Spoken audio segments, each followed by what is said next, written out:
What is up, everyone? Welcome to Ride Review. Now, I've gone to quite a lot of events this year, but now I'm at a very special one. Micromobility Europe. This is our event. This is a micromobility conference that is focused on everything micro, personal transportation, small electric transportation, something smaller than a car that can get you where you need to go in a much more efficient manner. This also, covers things like culture and, government regulations and policies, how those things affect micromobility. And there's a lot going on here. A lot of people ride their bikes to the event because we are in Amsterdam. Now, Dutch cities are regarded as some of the best ones for cycling in the world, and I've only been here for a few days so far, but I already agree. It's fantastic. I will be posting some other videos exploring the city on a VanMoof, which, there's one of them right here. Fantastic bikes. We'll talk more about that in the other video. But for now, we are going to wander around and see what's going on at the event. We have got test tracks outside, so we can do some test riding. And then most of the action, of course, is happening here inside. So let's wander in and see what kind of cool stuff we can find, huh?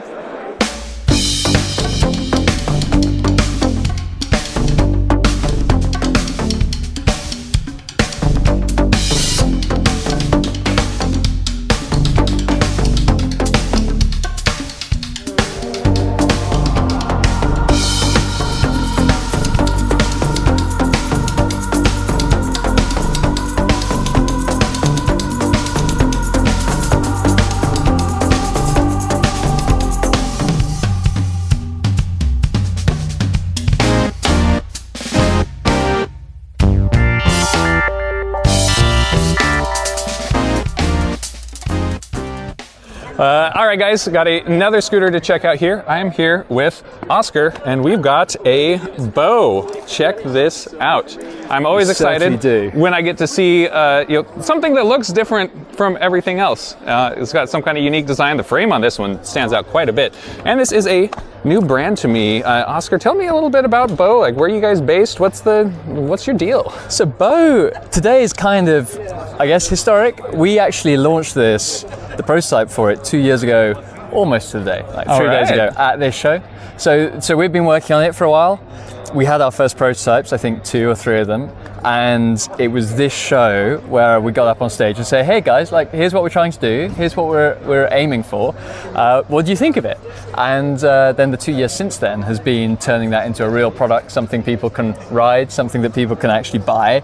And I'm now here doing my first customer delivery to Amsterdam, which is super cool, and with the fully productionized version of that prototype, right? So that's awesome. The 2 years in between. Yeah, that's what you were saying. This is the first one going out to a customer in Holland, right? That is correct. Yeah. That's exciting. So whoever owns it, your scooter's famous now. Be sure that they get to see the video. 100%. Yeah, I'll share it. Very cool. Well, tell me a little bit about this scooter. I'd like to hear. I mean, this is a very cool frame. It looks very sturdy and durable. And actually, I was talking to Oliver Bruce. Yes. Who is one of the OGs, founders of Micromobility. Yes. Yeah. And he told me to find you guys. He said he loves the scooter, and he was talking about the stability. To just tell me about it. What's the deal with the Bow? Oliver is like a hero. He really gets it and he really loves it. So we have talked a lot about some of the maybe almost too nerdy detail of this. The crack is, every scooter's got the same sort of, like, if you say there's 200 scooters in the world, they've all got the same basic idea, which is a skateboard minus 2 wheels, and then like the bicycle headset. It's just like a sort of, and that's fine. Like, it works. It means you can make it very cost effectively. But it from a mechanical point of view, from an engineering point of view, it kind of sucks because you end up with a very long pole, like rod for your steerer, going through 2 bearings very close together, and it's just like, it means you get all this slop and all this play and all this stuff that people are used to, right? So when we were starting Bow, we were coming from cars. With everything we've been doing was like car development, car design, and we were thinking, well, why is no one making these things in the same way that you go about making a car? That is, you give it a proper chassis, and then you build everything within that.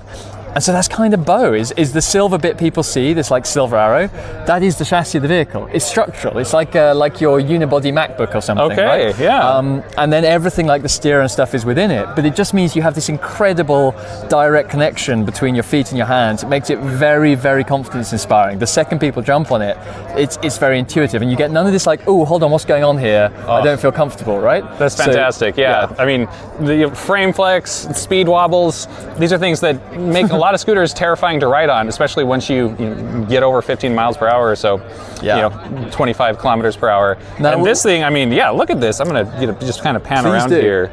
Now we have a variant of this that we've taken up to 135 kilometers an hour, and it's still really nice and stable. We have a little clip that'll come out soon, and we work with. Did you ride it that fast? Or you? No, I got scared around 95, 100. I was like, okay, this is now my limit. But it was just more a case of let's take this to the absolute extreme of what maybe it can do. And we tweaked stuff. We made it longer. We made it a bit lower. All that sort of stuff. But the same chassis, optimized for that particular unique requirement. But no, and then on top of that, I guess what Oliver's probably talking about, we brought out a system which actually it dynamically stabilizes the steering. So if people are looking at a Bow, whenever you see one, you'll notice that it's perfectly vertical and it's always pointing dead ahead. The steering is always pointing dead ahead. And that's because it's got our little safe steer system on it. We call it safe steer because it's a cool name and we got the trademark. And it's all about just when you hit bumps and dips and ruts, it stabilizes for that, and it helps to keep you dead upright. It relaxes you, makes it just way easier to ride. So yeah, that's brilliant. That's it's like like motorcycles have a steering damper. Boom. Yeah. There you go. Yeah, exactly for other scooters, you can buy an aftermarket steering damper, and some of the more premium ones have one built in or attached to it.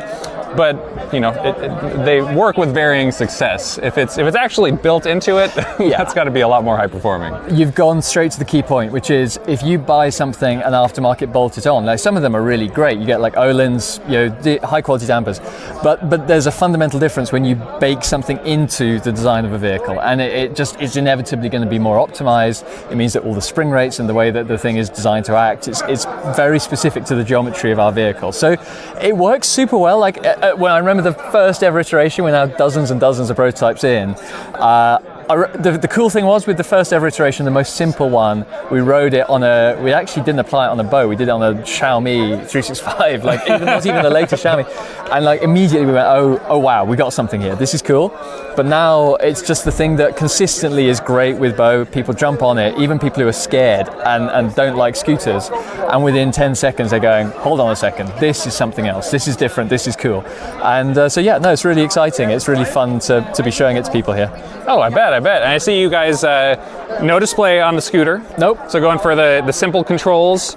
Is this like a mount on the top? That is exactly what that is. So if you want to pop your iPhone. Oh, nice. There you go. We found everyone uses Google Maps. And I guess the context that matters with Bow is that we really hate scooters braking. So everyone looks at it and goes, it's pretty, and what people don't necessarily appreciate yet is it's insanely tough. Like I will put out a bunch of abuse videos soon. There was a moment where we were looking at it going are these videos of just like us abusing a scooter? Are they on brand? Like we're meant to be premium and stuff. Should we just be smashing the crap out of it?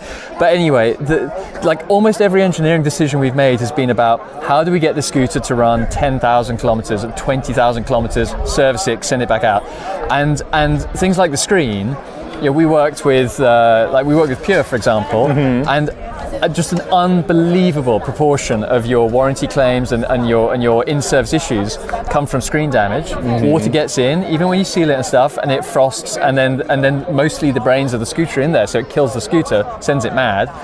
And so for us, it was like, okay, we know people use their Google Maps anyway. We're building a Bow app out, which will give you your dashboard and stuff. Why on earth are we putting this super vulnerable thing in the most exposed location?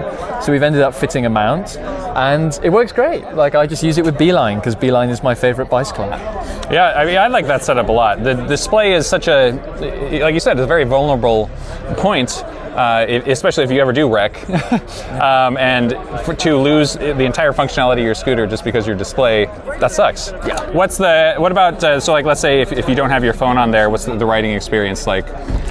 Just the world's best riding scooter. No, it's like the whole point. The whole point is meant to be like we come under a bit of heat because we've been very slow with getting the app developed and things like that. But like for us, it's been about boiling down. It's like boil down the riding experience. Make sure that it's a lovely thing. It's like, what's the core function of this? It's here as a riding vehicle. So let's start by getting that really right, and then once we've got that dialed, start worrying more about some of the tech around that. So yeah, whether you have your phone attached to it or not, it makes little difference. One of the things I'm really enjoying is we've built in, for example, the battery has quite an advanced BMS and stuff, and logging.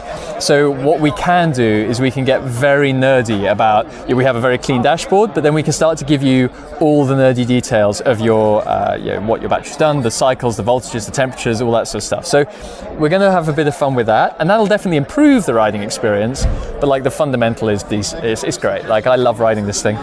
Right on. It's so clean too. I mean, this is just such the unibody appearance of it. Like I'm a big fan of that style. I like you guys got the lights up high, easy to see, and there's an extra light bar down there too to get some visibility. That really light bar, it's important because it gives you the 360 visibility. So if a car's coming up from behind you, that's what, or like this one, I think we're going to end up having to move. This is the light bar that just means like you're always safe, you're always seen, and that's that really matters. You gotta feel like you're safe. You gotta feel like no one's coming out of a side junction, for example. No one's going to miss you. They're always going to catch you from all angles, or if they're coming up behind you. So, yeah, it works. Does the business. And look at this kickstand too. This is it's like something you might see on a cargo bike, more of a rear stand instead of a kickstand, which is, of course, a heck of a lot more stable. That's why they put them on cargo bikes. Yeah, and I just like, it's a very personal thing. I can claim a certain amount of like personal responsibility for that. I hate vehicles looking like they're falling over before I get on them.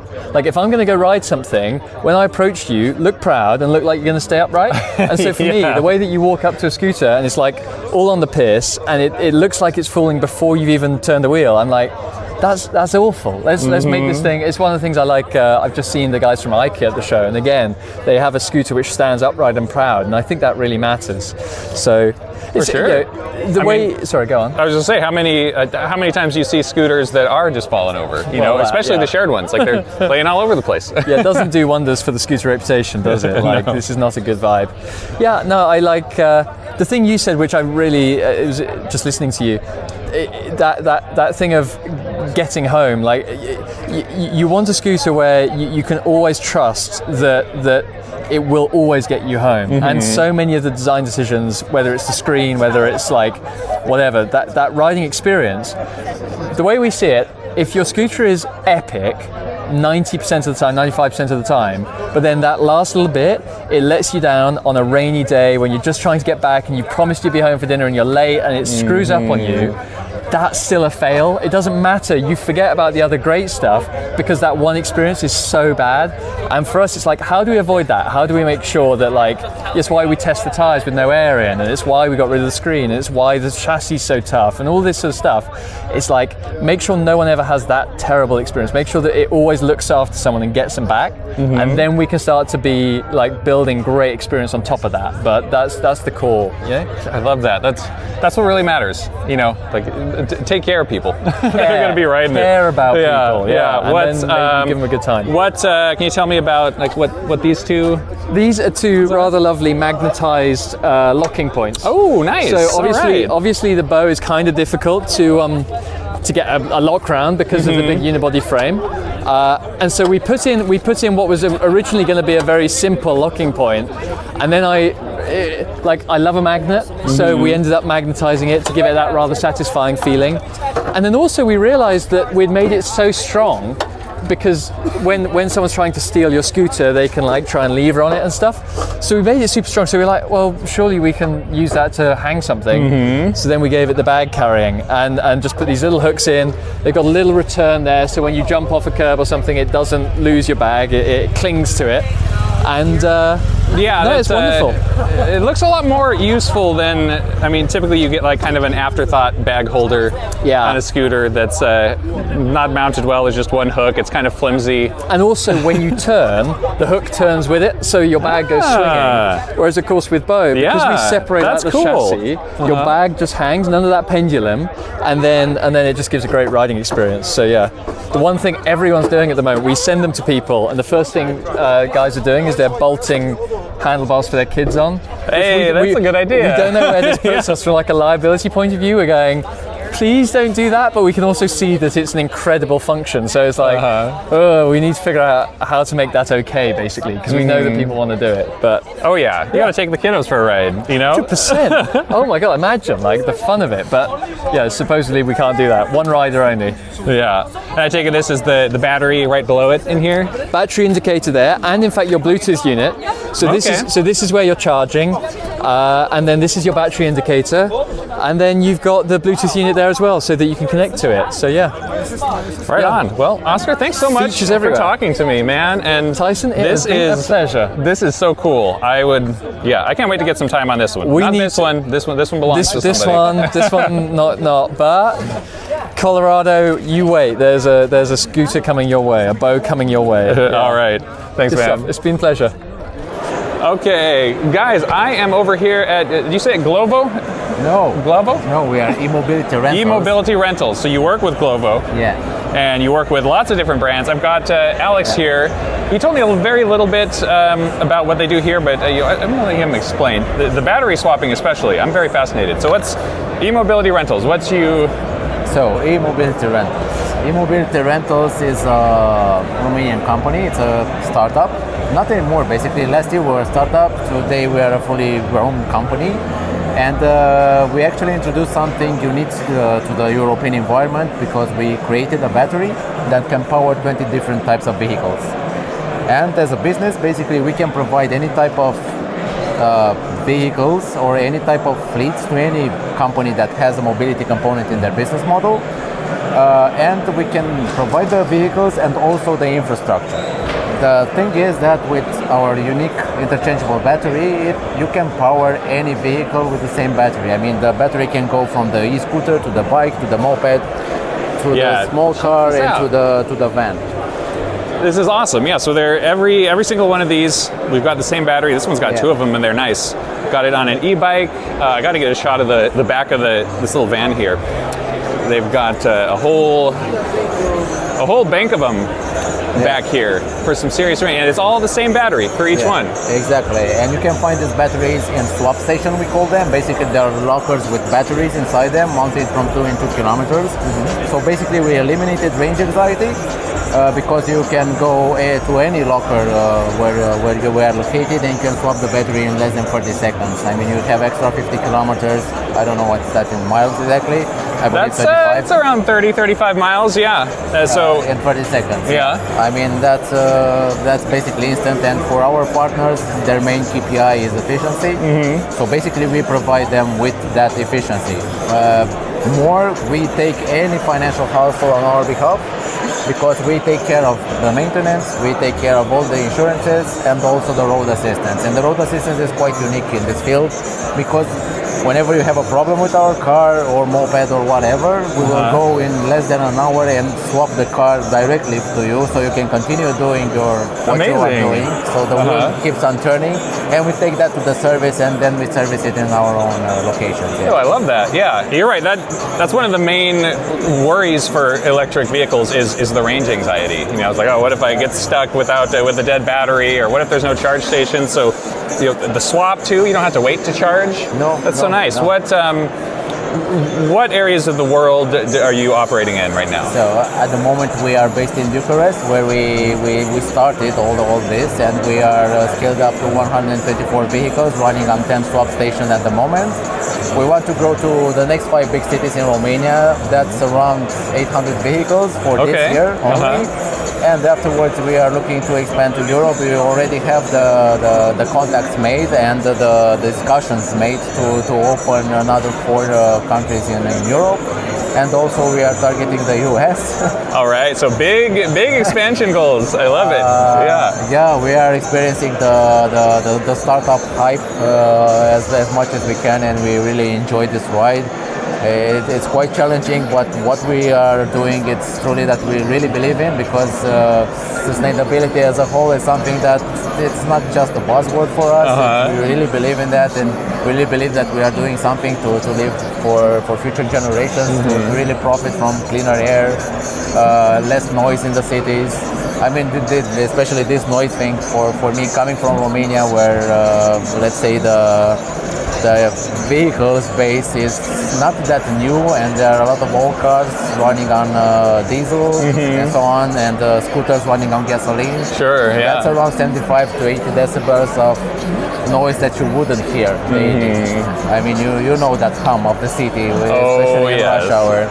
So that will be only like a sci-fi, something like that. Exactly. Yeah. It's having the portability to share the same batteries between so many vehicles is, I mean, fantastic just from an ease of use standpoint. You know, as the consumer, as someone who owns the vehicles, that's great. But it's a big impact for the environment as well, because you have a company who is taking care of the batteries and the infrastructure, you know, taking care of recycling the batteries once they age out, or renewing them, packing with new cells. If you're a consumer and you own your own car with its electric batteries, you can't really take care of that on your own. You know, once the battery ages out, it can be very expensive. You don't know where to get them recycled, whatever. So having somebody that kind of takes on all of that side of the infrastructure, the roadside assistance and stuff, that's so cool, man. That's awesome. Yeah, I mean, we take care basically of everything.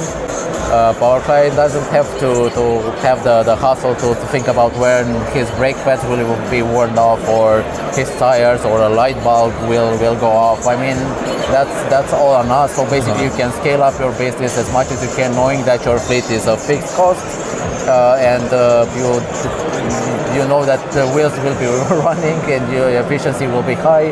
You just have to scale up some different aspects. You don't have to worry about electricity prices in 1 month. How much downtime do you spend at charging stations? How long does it take you to find charging stations? Because especially in Romania, I'll tell you frankly, I mean, we have around 5,000 points of charging in whole of Romania. Okay, yeah, so not very many. No, yeah, and usually there's a queue.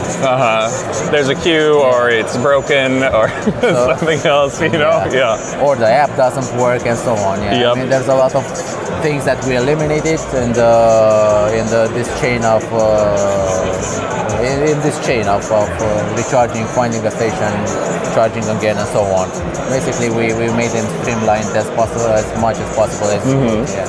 Yeah, very awesome, man. Alex, thanks so much for talking to me. Thank you very much. And I can't wait for this to come to the US. Oh my goodness, battery swapping, especially for some reason, is very behind the times. So we really had some let's say some glitters, some sparks coming from the US.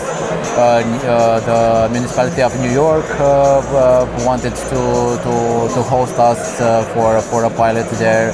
Also Dallas, also LA. I mean, most certainly Micromobility LA will be in our radar for next year. Oh yeah, can't wait, guys. All right, thanks again, Alex. Thank you, all the best. So of course, since I'm in Amsterdam, I had to have a bike to get around on, and I was lucky enough to get my hands on an electric bike from VanMoof. Check it out. So this has been my transportation while I've been in the city here for the last 3 or 4 days here, and this has been such a fantastic way to get around. I mean, obviously bike-friendly city, so you can get pretty much anywhere that you need to go on a bike safely. It's fun. It's actually kind of a wild experience cycling here. You have to beware other cyclists more than you do cars. Like cars are, you know, they're watching out for the cyclists. As a cyclist, you get the right of way in a lot of places.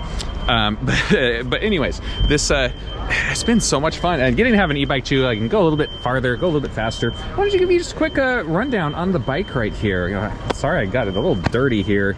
Parked under an edge of the roof, and a bird got me. but you know, that happens. We'll have to get that cleaned up later. Anyways, I've never ridden on a VanMoof before, even though I've heard a lot about the brand, of course. This is their newest model, so I can't really comment on, you know, what's different about it from their old ones, but just to give you a quick rundown and what my experience has been on here. This is a very clean, integrated setup here. You know, all the electronics are cleanly integrated, so that it doesn't really look like an e-bike. It's actually got a front hub motor right up here. So, you know, a lot of e-bikes have the hub in the rear up front. If you have a really powerful motor, then that can be bad to have it in the front because it's gonna, you know, slip and skid out because it doesn't have as much weight on it holding it down to the ground. But this one's not super powerful. This is 250 watts, so it's you know, more of a power sipper, very range efficient, very quiet as well. I mean, whisper quiet. You never hear the motor on this thing. What's fun about the drive system on here too is that VanMoof has a like a power boost thing. So this is a class 1, which means it does not have a throttle, but while you are riding it, if you want to go faster, you can hold down the power boost button right here,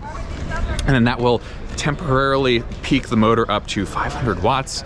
And so it is quite a satisfying boost of power. And what's really fun too is that that works even if it is completely in zero. Like if you have power assist down in zero so that you're just riding it like a normal bike, you can still use that boost button, and then you get a little, you know, if you need to overtake and pass somebody or just get up to speed, or it's just a hill, and, you know, that's the one spot you need the help on your otherwise flat ride. Very nice touch there. And part of the reason why they have the motor up front is so that they can have the geared hub in the back here. This is a 3-speed hub in the back, and it's also an automatic shifting hub, so it works in tandem with the torque sensor up here. So when you start out, you know, you're in first, you're in the easiest gear, and then once you get up to, you know, a middle speed, that's when it can shift up to the second gear. But it's not and this is something that a lot of people don't understand about these automatic shifting systems, is that you need to know how they work and work with them a little bit. You can't just expect it to magically do it all the time and it'll be perfectly seamless. The way to do it with these is you start pedaling. Once you get up to kind of a medium speed, just pause your pedaling for like a second and let it shift. It will detect your pause from the torque sensor. It'll shift up, you can pedal some more, get going faster, pause again, etc. Downshifting, it does it a little bit more seamlessly. I think it's easier for it to do while you're pedaling. But having it do it automatically is really nice, especially once you just kind of get used to the cadence of it. That's part of why we're able to have just such a clean cockpit set up on here. You know, very little exposed cabling or controls of any kind. It is a chain-driven system, and it's got this nice, you know, cover all over it on here. But if you come around to the side here, you can kind of sort of see, like, you can see the rear sprocket there, but you can't really see the chain at all. I mean, it's even covered on the top, which is pretty awesome. Hydraulic disc brakes on the front end here as well, so this is better stopping power than a mechanical one. They require less frequent maintenance. 160 millimeter rotors on here, nice stopping power, good you know, city tread oriented tires. We got the fenders on here so you can ride in the rain.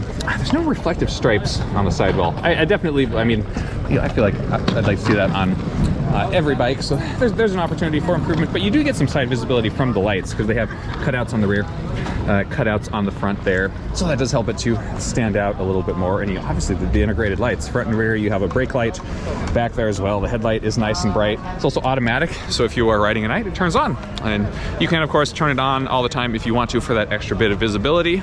But for just general use, you don't really even have to worry about it. I want to talk about the well, I guess I'll mention the sizing and fit on it just really quick. It's a one size fits all. This one fits me surprisingly well.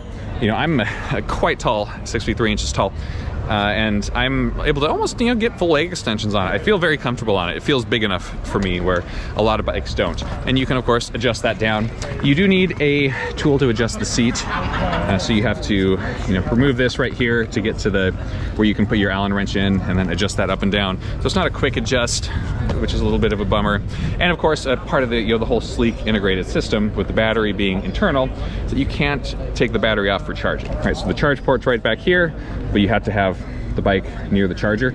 Now, you know, here in Amsterdam, it's not a big deal. You know, bike storage, bike charging is not that hard to find. But you know, back where I'm from in the US, that is more of a hassle because you have to lug the bike into your house.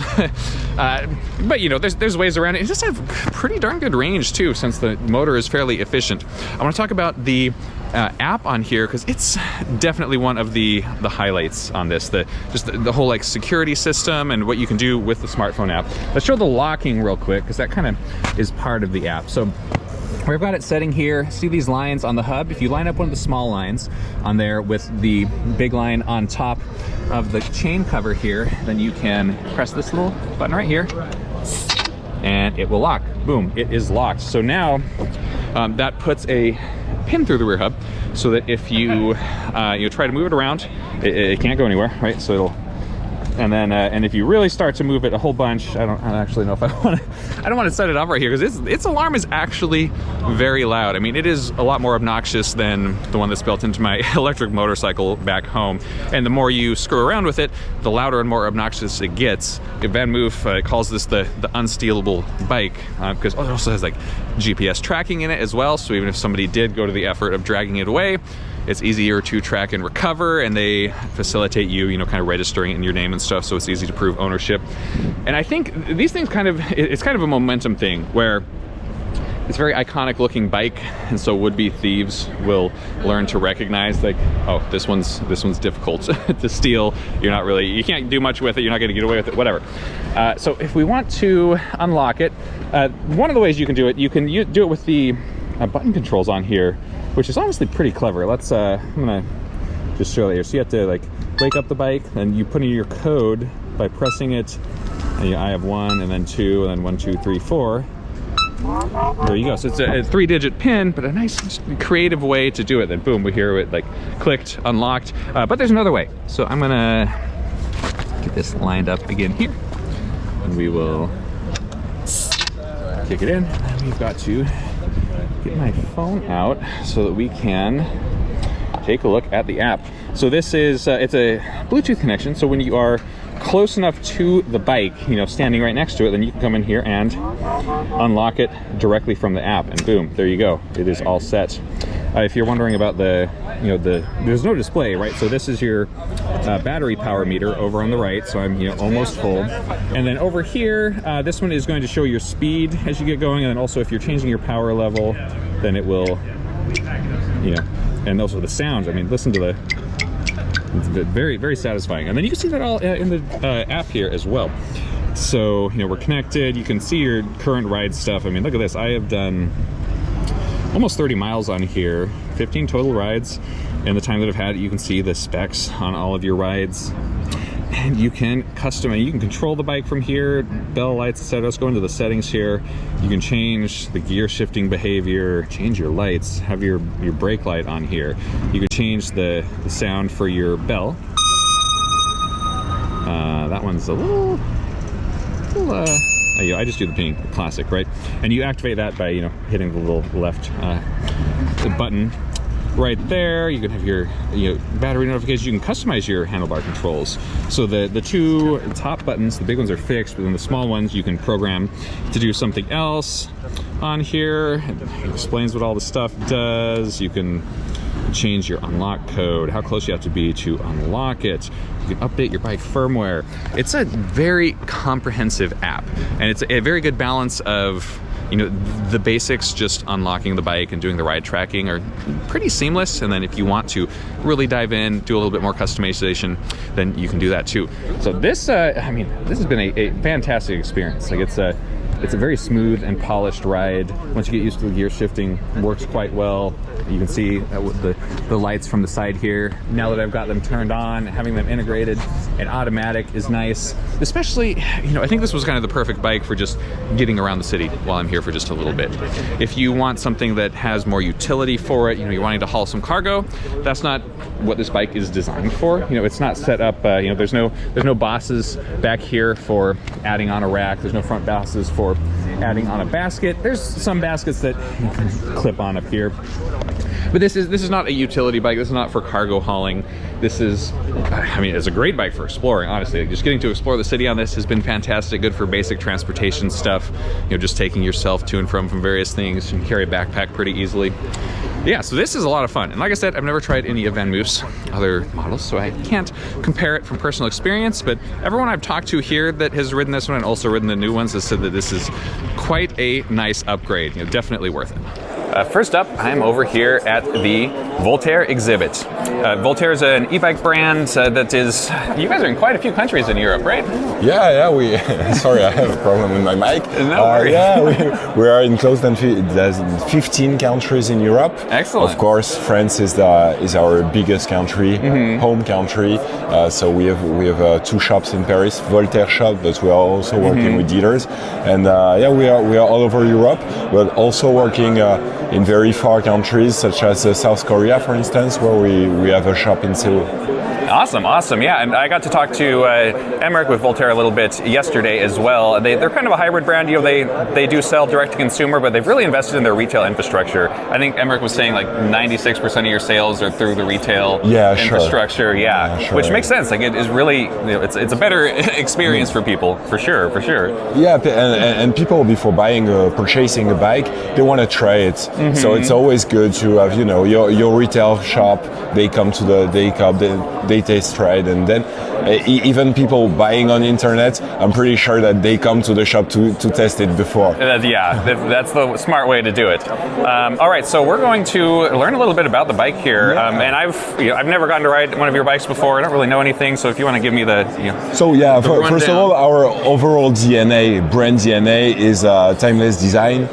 Yeah, we inspired ourselves with bikes from the past, and we try to implement the electric assistance as discreet as we could. And of course, the main thing is our battery, which is under the seat post. So you can remove it. This one is locked because you can also lock it because you don't want it to get still. But and it's here. On all our models, it's the same. But this one is the brand new model, Rivoli, that we've been launching 1 month ago in Paris, and this is the first international launch here in Micromobility. All right, that's exciting. And so it comes with a brand new design that we reworked. As you can see, beautiful shape, mirror logo. We worked on the stem, etc. But in comparison to the other models, the main improvement is that we have a bigger battery capacity, increased by 50%, 540 watt-hour, and a brand new motor from Bafang. It's a dual-speed motor, so there's an automated gear that switches to the other gear when you are around 20 kilometers. That allows you to go very, very fast. That's exciting. Yeah, I like that. That's a terrific bike. It's obviously a really, really good bike. Yeah, I'm a big fan of this. It's like the stealthy design, where people are maybe not going to know it's an electric bike. It looks like it's kind of the classic. That's what people say. When they don't know Voltaire, all the time it's, is it really an electric bike? Yeah, yes it is. Yes it is, and you should test it because it's definitely an electric bike and all right, super powerful. Yeah, I'm gonna do that. Let's take it outside.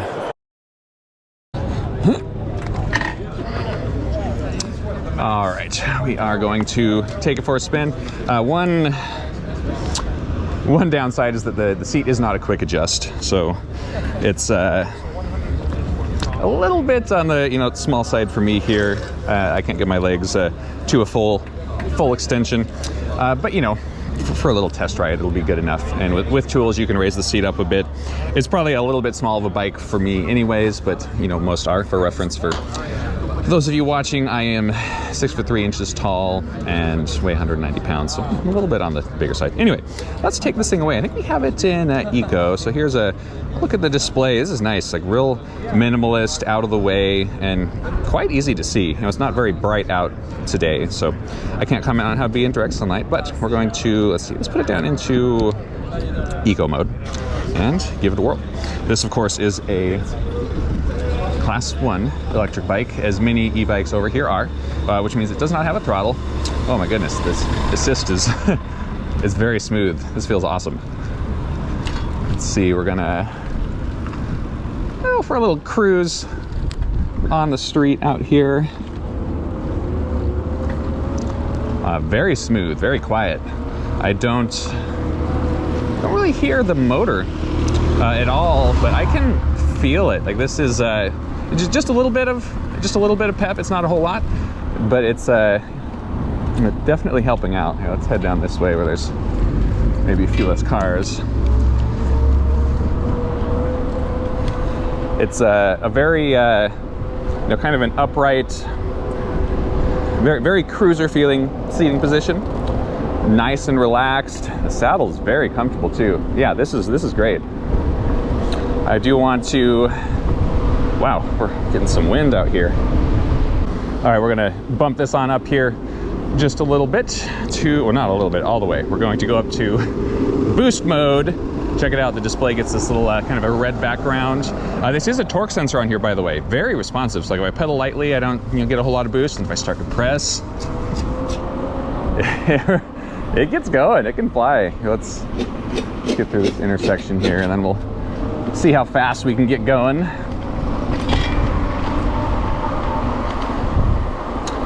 Yeah, we're up to 29 kilometers per hour, which is right about at the top speed. This one is, I presume, capped at 32 kilometers per hour, which is of course 20 miles per hour. And even up here in boost mode, in the highest speed, it is remarkably quiet. And I'm gonna push as hard as I can right here. I don't hear the motor at all, to be honest. I can hear the tires on the road just a little bit, but that's about it. And especially since we have the carbon belt drive on here, those tend to be whisper silent as well compared to a chain driven system. So overall impression of the bike, it's smooth, it's quiet, it's refined. Of course, I love the look of it, the vintage feel. I mean, check out the bell on here. Classic. Okay, next up, I am with, sorry, tell me your name again. Alex. Alex. All right, so we are checking out, look at this folding bike here. I mean, this thing is small, looks like it's probably pretty lightweight, and I mean, the compactness of it, especially the side profile, that is excellent. I mean, there's so many folding bikes, you have this like kind of awkward V shape, they're not stuck together. Yeah. Okay, so tell me about this. What do you guys do? And there's a reason we managed to get that compact. So yeah, we're a company called FLIT. We're based in Cambridge in the UK, and we've been developing e-bikes for about 5 years now. This is our second product. We had one called FLIT 16. It was an all welded frame. This one is the FLIT M2, and the difference with this one is all bonded. So there's no welding on this bike whatsoever. So you can see all the joints, super crisp, very clean design.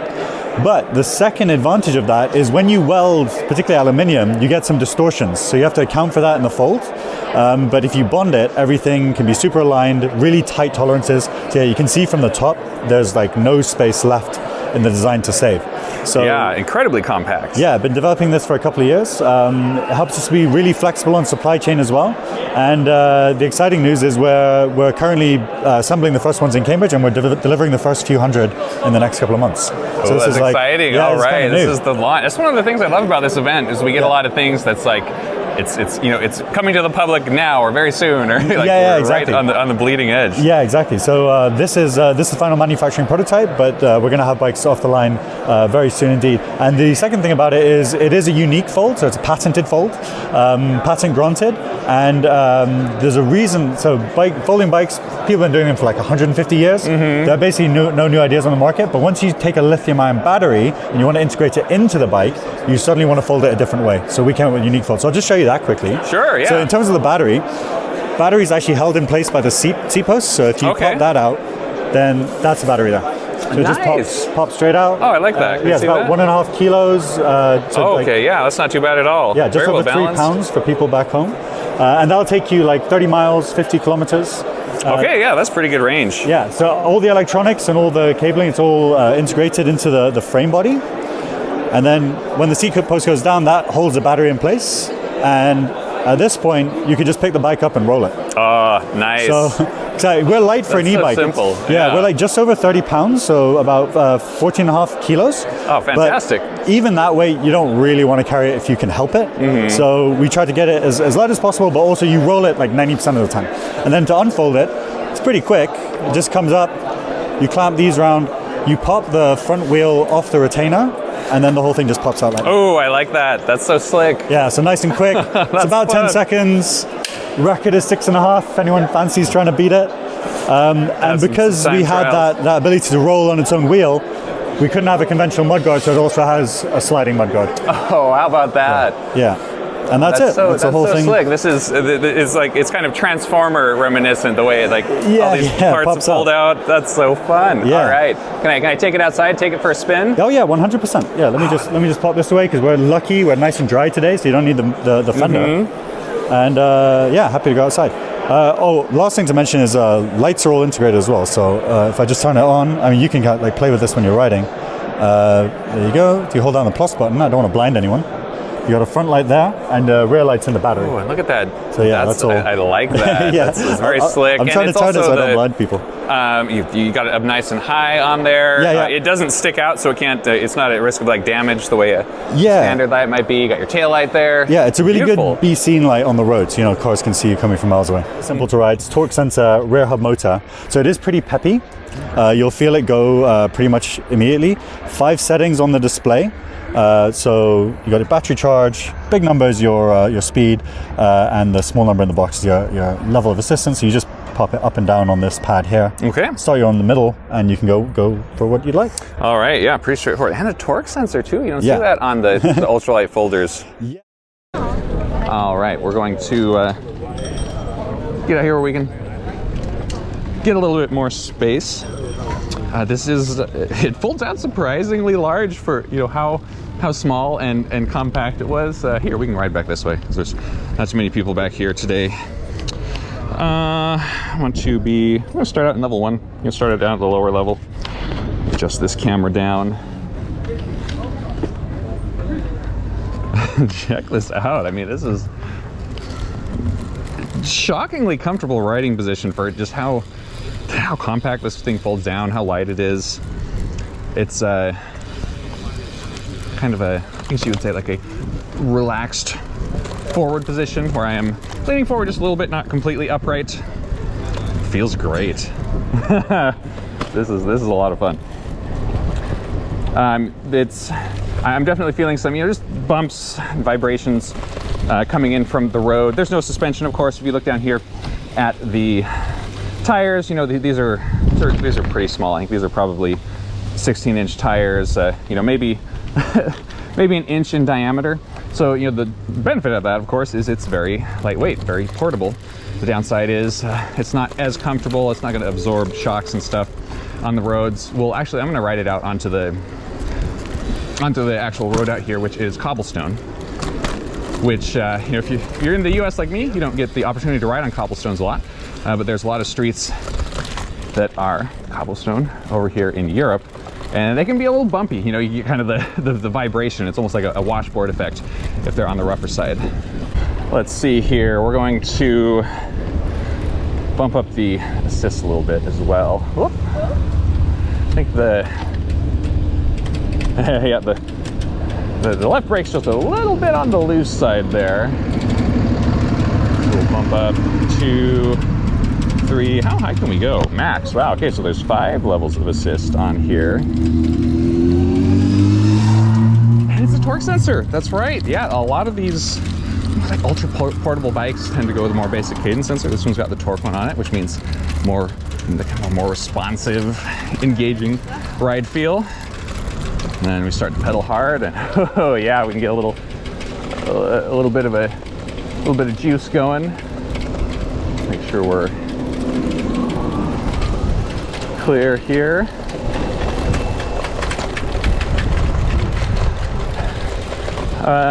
Around 22, 25 kilometers per hour is probably about as fast as I want to go on here with one hand.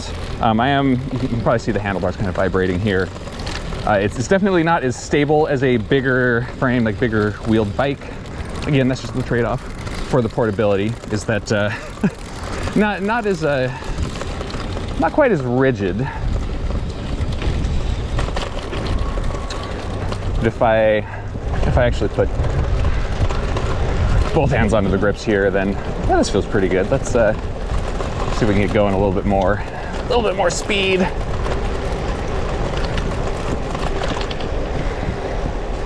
Yeah, we're up to 28 kilometers per hour. We'll probably run 18 miles per hour. About as fast as you want to go on a small platform like this, but I mean, heck, it's way faster and easier than walking, that's for sure.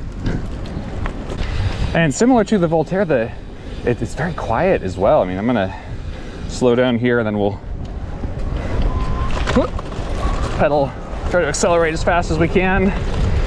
And again, I can hear the motor just a little bit, not very much.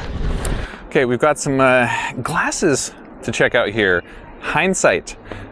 These guys have won some awards for the design on these. These are glasses that let you see behind you while you're riding a bike. So there's, I'm trying to get this at an angle to see the sides of the lenses have just a little bit of a reflective area on the outsides there, which you can use to see behind you. What I like about the way that the reflective bit is done is that it's very subtle. Like it's a little bit transparent, so you can still see through it. You have to look for the reflection to see it, so it's not distracting. Like you're not seeing all this stuff from behind you constantly while you're riding. But then when you actually want to look, then there it is. I'm gonna put these things on here.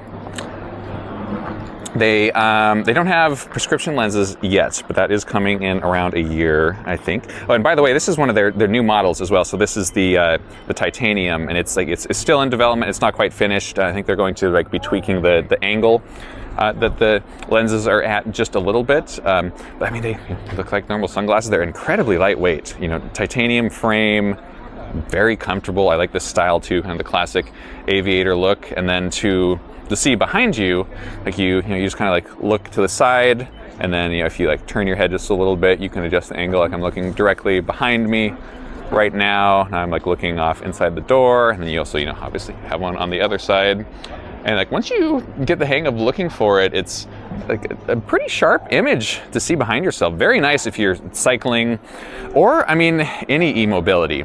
It can be nice on a scooter as well. It's difficult when you're riding to actually turn your head and look behind. It can make you swerve a little bit, a little more challenging balance-wise. And then of course when you're turning your head and looking behind, you're not looking in front of you. So this is kind of the best of both worlds, where you can turn your eye to the side, you can see behind you, but you're still, peripheral is still picking up stuff that is coming from the front. So this is a fantastic product. I love this. This is definitely my favorite of their designs, but they have a lot of different models for just different styles, different whatever your preference might be. But I would definitely go with the titanium.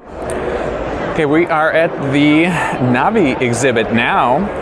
NAVEE is kind of expanding in a big way. I've always known them for their scooters, but they do make quite a lot more than just scooters, and they do make scooters, quite a lot of them. Look at this thing. I want to ask somebody what. I think this is maybe just kind of to showcase the internals. Oh, that looks like we got a camera on right there. We'll have to get somebody to chat with us about it. They've got some of the little more heavy-duty, commuter-oriented scooters. Look at this. We got the dual shocks back here, dual suspension. It's got the suspension fork up on the front. This is a charging and locking station that works both with scooters and with bikes. We saw one earlier that was just the bikes for the Ninebots. This one works with either one. Great setup for shared stations. Hey, can I give you one of these microphones? Is that all right? Yeah. Yen, hi, great to meet you. What's with the clear one right here? Can you tell me about this? So we are trying to show a modularized item everywhere, so it's more clear to our customer what we are capable of. So here you can see all different spare parts.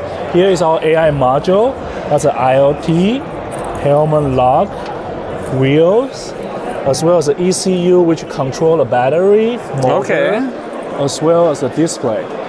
For operator, it's really important that when you have a spare part that need to be replaced. This way, we clearly demonstrate that you can easily demonstrate and change different parts. That's awesome. Yeah, it's an AI module up front. You saw, I saw it has the camera on it there. Yeah, it's like a camera little speaker with a memory card and all the CPU inside. Nice.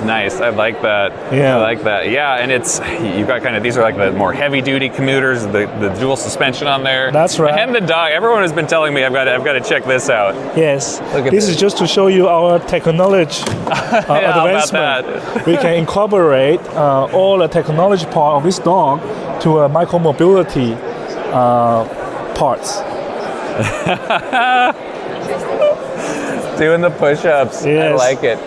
Yeah, it's fun. I think it's so important that companies do this where they remember that part of this is like having fun, being creative. You know? Yes. Oh, look at that. A little smile on This there. is a attention seeker. Oh, look at him. I love that. Very nice. Yeah, a lot of traffic from this dog. Oh, I'm sure. Yeah, attention grabber for sure. That's right. That's right. Oh. And you, the charging station too. This is really cool. So this is like I saw one outside that was just for the bike. So this is like it locks it, it charges it. You can do scooters, you can do bikes. Yes. So we are trying to incorporate all the possibility with different supplier. So when you have an e-bike, if you are looking for a charging solution, we have different charging solution from different supplier. If you are looking for a battery solution, we also have different battery solution.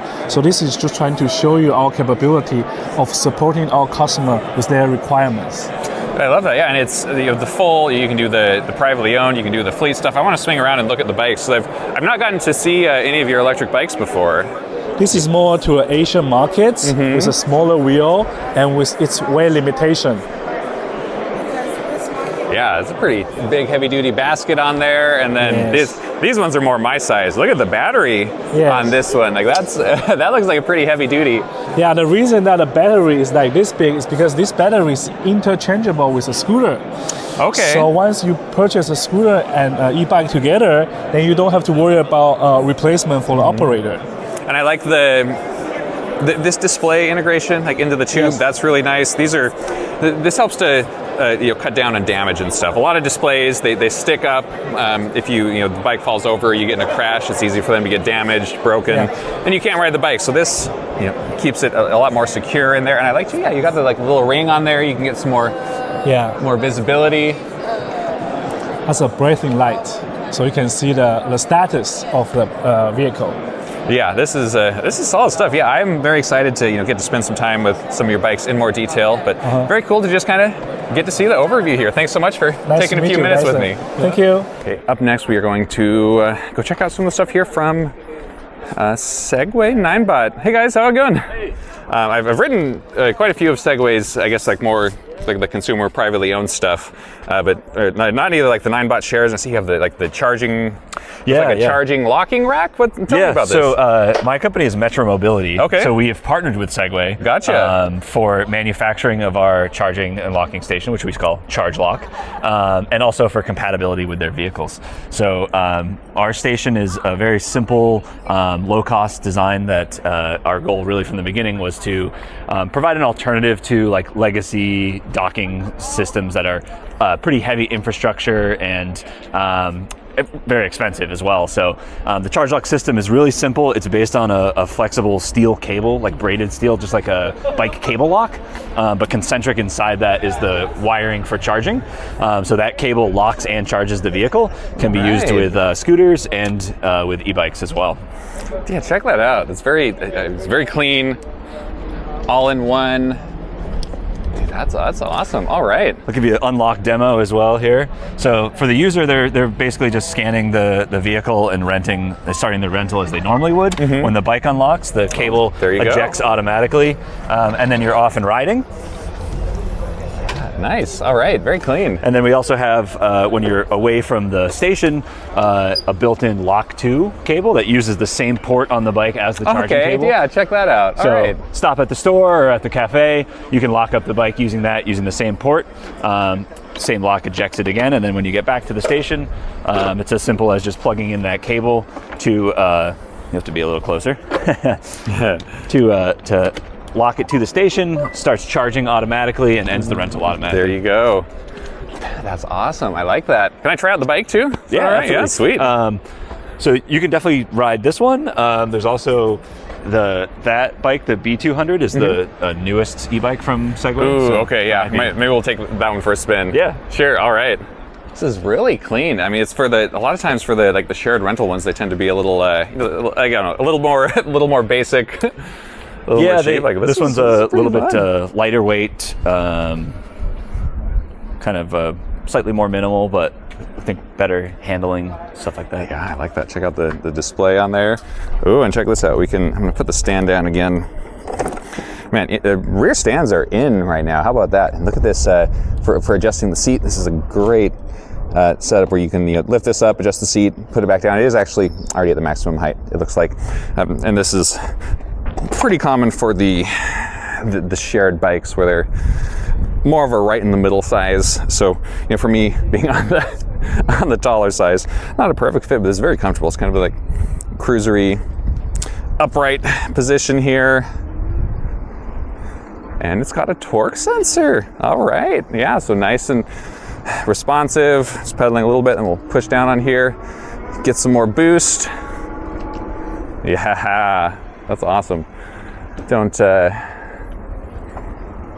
have a ton of space on this little test track right here. Pretty quiet. Hear the motor a little more than on some of the others, but overall this is a very refined and smooth ride feeling for like this kind of like a shared rental type of a bike. Like I was saying earlier, they tend to be a little on the cheaper basic side, and this actually feels more like the ride experience that you would get from something a little bit more premium, even something you might own. So I like that. It's very, very simple. I don't think there's any settings that we can really change on here, at least not that I see. We do have a twist bell on it. Pretty stable platform as well. We got the basket up front, so even if you're running some errands, you can carry a little bit of cargo. Yeah, we got the integrated light on the front here. Tail light as well. Do we have a brake activation? Let's see. Yeah, we do. How about that? Brake light activation. It is a chain drive in here, but they've got the nice cover on it here to keep it protected. Removable battery as well, which is nice to see on a shared bike. A lot of e-bikes that you own privately have removable batteries. It's definitely more common than the other way around, but a lot of the shared ones, at least the earlier ones, they weren't removable, so it made charging a hassle. Replacing them is more difficult. This definitely simplifies things. Here is another fun, innovative solution here from Segway Ninebot. So check this out. This is a delivery shared bike. So this is, a shared one. It's one that you can, use the app on your phone, scan the QR code to rent it, but it is set up for delivery. This is a nice sturdy solution on here. You've got the food save bag that's going to keep stuff warm. So if you want to, food delivery as a source of income, but you don't want to spend, thousands of dollars on a bike to be able to do it, you don't have to. Boom, here you go. You've even got the front basket on here. This looks like the one that I test rode outside. So it's a great riding bike, and you can make some money while you're doing it. Look at this. They have one over here that is got the Domino's branding on it. So I could definitely see this being attractive for partnerships with companies that want to have their own branded delivery vehicles that are functional, that also don't have to be they don't have to own and maintain the fleet themselves. It can be like a shared thing, so they can let somebody else take care of some of that, but then still have something for their delivery riders to use that works very well for that purpose. Yeah, I've seen people zooming around on this thing. I love the look of it. This reminds me of kind of the early days of e-bikes and e-mobility in general, where you hack something together in your garage. So what's the deal with this? Basically, I'm a former motorcycle racer and engineer, and I always wanted a motorcycle I could take on the plane with me. And this was kind of the closest thing to that, so I built it, took it with me here on the plane. You can fly with it, all right. Yeah. How does that work out? So it fits in a golf bag, so it folds flat enough to fit in a golf bag, and then you can remove the batteries, and they're less than 100 watt hours each. Okay. And so you can take 2 or 3 when they're under that size, right? You can actually take as many as you really? Want. Oh, okay. You can take up to 15 in some places, and in other places it's unlimited, the number. So yeah, you can take a bunch, take the batteries with you, take them off, check it, and it has some unique engineering to allow it to fold as flat as it does while still maintaining the stability and the portability. And so it has a single-sided front swing arm, which and a hub-centric steering system, which is pretty common on cars, very uncommon on two-wheeled vehicles, very common Yeah. There have been a few motorcycles that have experimented with this, mostly very high-end, really, really expensive motorcycles. And, I figured the single-sided swing arm is like the perfect thing to actually make this small and compact. And it's also very light, right? It's made of like carbon, chromoly steel, aluminum, and it weighs less than 45 pounds, like with the batteries in it. With the bag, batteries removed, it weighs 45 pounds. So you still have 5 pounds. Amazing. For your stuff. And I don't know what else there is. I mean, it's I set out to try to build the best travel scooter. And I think no one's really in that segment right now. There's not like I'm building something specifically for traveling, and well, especially not something that's fun for traveling. You know, I mean, there's people that are making the like ultra portable, carry it on anywhere, but they're like they're light and flimsy, tiny. This is a 10-inch wheel scooter, right? This don't ever see that for a travel. As far as I know, I think this is the smallest, like the most low-profile 10-inch scooter that's available. Oh yeah, it has about like half the height of a standard 10-inch wheel scooter because of the engineering of the front end. And then obviously the design, I think, is a huge selling point. So like you can see kind of, these are some of the early designs. I started working with this designer who's not here. Well, he is somewhere, but he's, I don't know, maybe getting tea or something.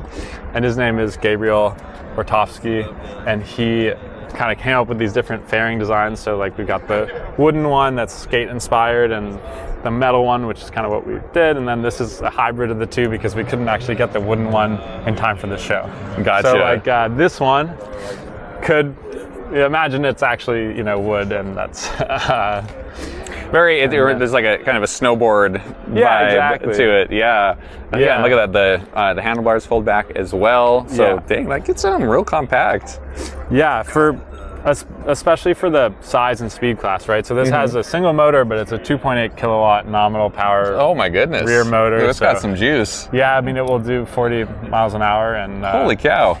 And it feels pretty good. At those speeds.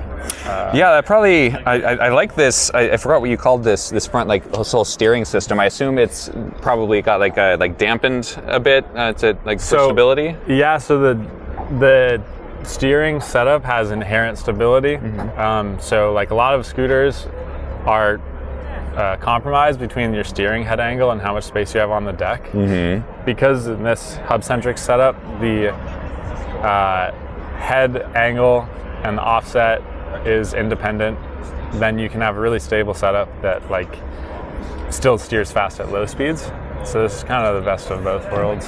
I've definitely never seen this kind of a setup on a scooter before. That is so I think it might be the first.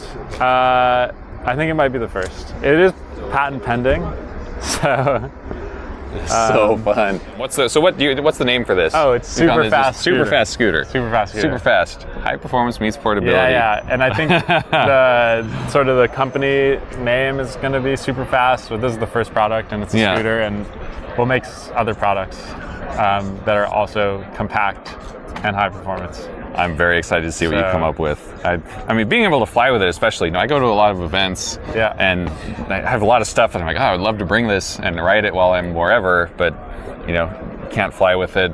Well, what's something you wish you could bring, what you could fly with? I have an electric unicycle that I love. Like the batteries aren't removable. They're huge. Huge. I have the InMotion V12 Pro. Okay, yeah, that's a big boy. It's a beast. I mean, it's maybe a little bit overkill. But I don't know. Like I have a couple of different electric skateboards, but the same thing. Batteries aren't removable.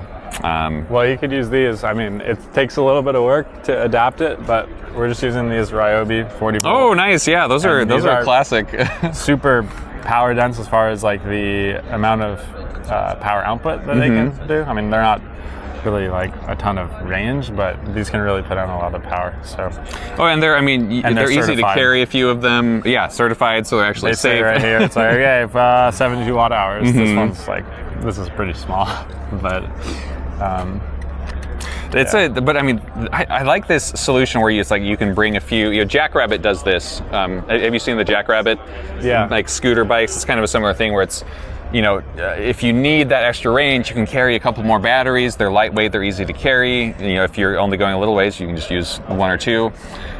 So I think that's like, I would rather do that than having one huge battery. You know, like my in-motion wheel, I love it because I can go, you know, 80 to 100 miles on it. But you know, if I'm just going across town, I'm like, oh, I have this huge 65-pound thing to lug around.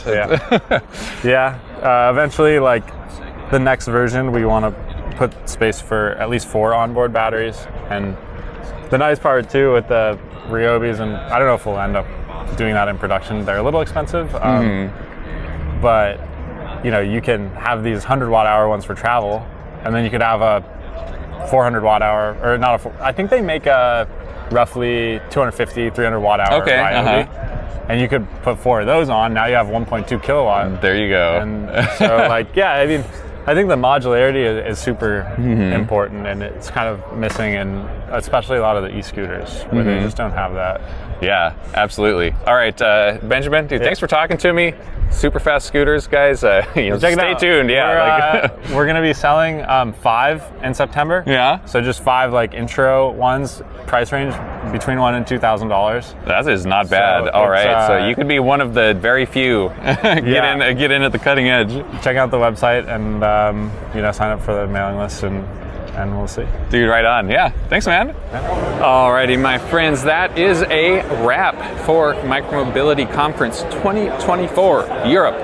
Now, there's quite a lot here at the conference that I did not, you know, get to include in this video. I just got carried away talking to some people, didn't have as much time as I had hoped for. But stay tuned to our channel, because we will be having a whole bunch of content coming out, you know, featuring some of the different exhibits. All of our talks and panels that we had on both of the stages will be up on our YouTube channel as well, with just a lot of fantastic content about the micromobility space. Be sure and check that out. Thanks for coming along, guys. Ride safe.